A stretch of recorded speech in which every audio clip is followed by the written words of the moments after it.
अंजली दमानिया ताई, आपण 24 तासाच्या आत मागणी करत आहात की राज्याचे उपमुख्यमंत्री अजितदादा यांनी राजीनामा द्यावा। अंजली ताई, अंजली ताई, अंजली ताई,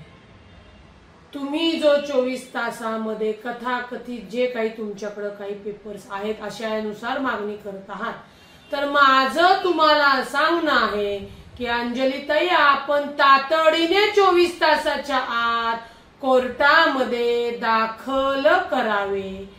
विषय असा आहे अंजली ताई की तुम्ही सातत्याने येऊन जे काही माननीय अजितदादांवर आरोप करत आहात त्याच्यासाठी तुम्ही आता देशाचे गृहमंत्री माननीय अमित शहा साहेबांची भेट घेणार आहात। निश्चित तुम्ही अमित साहेबांची, शहा साहेबांची भेट लोकशाहीच्या माध्यमातून घेऊ शकतात, परंतु कारवाई जी काही होणार आहे ही मेहरबान कोर्टाचे जे पुरावे तुम्ही तिथे दाखवताल त्याच्यानुसारच। तुमचं असं झालेलं आहे की मी हा कागद दाखवत आहे आणि हे कागद म्हणजे भक्कम पुरावा आहे आणि तुम्ही त्याच्यामध्ये आरोप करत आहात, त्यांना तातडीने राजीनामा द्या, त्यांना शिक्षा करा, असे राजकीय हेतूने किंवा कुणाकडनं काहीतरी सुपारी घेतल्या उद्देशाने आरोप करून कोणताही निर्णय लागत नसतो। अंजली ताई, मी पुन्हा एकदा तुम्हाला सांगते, माध्यमांसमोर तुम्ही आर्ग्युमेंट करण्यापेक्षा तुम्ही हे तुमच्याकडनं जे तुम्हाला वाटतात बक्कळ पुरावे आहेत हे घेऊन तुम्ही कोर्टामध्ये दाखल करू शकता, परंतु तुम्ही माननीय अजितदादांचा सातत्याने जो राजीनामा मागत आहात तर तो राजीनामा देण्याचं बंधन हे ना राज्य सरकारवर आहे ना माननीय अजितदादांवर आहे। तुम्ही देशाचे गृहमंत्री माननीय अमित शहा साहेबांकडे जरी गेला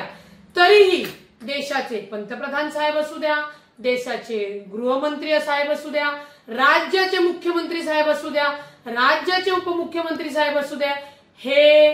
संविधानानुसारच कायद्यानुसारच चालणार। कोणीतरी येणार स्वयंघोषित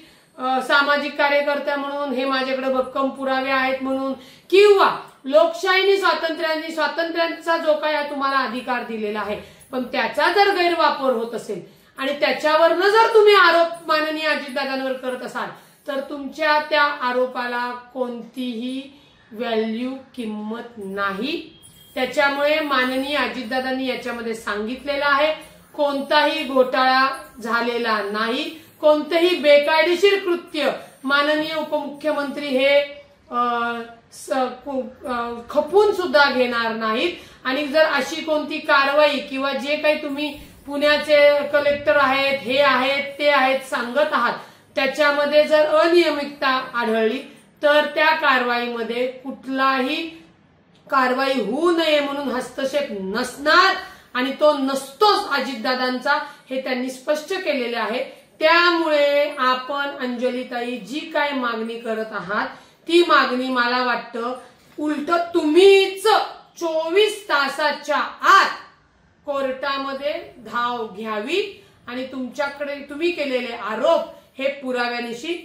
सांगावे, तरच तुम्हाला अधिकार आहे। तुम्ही म्हणता म्हणून कोणीही राजीनामा देऊ शकणार नाही, आम्ही त्यांना राजीनामा देऊन देणार नाही, हे आपण लक्षात घ्यावे।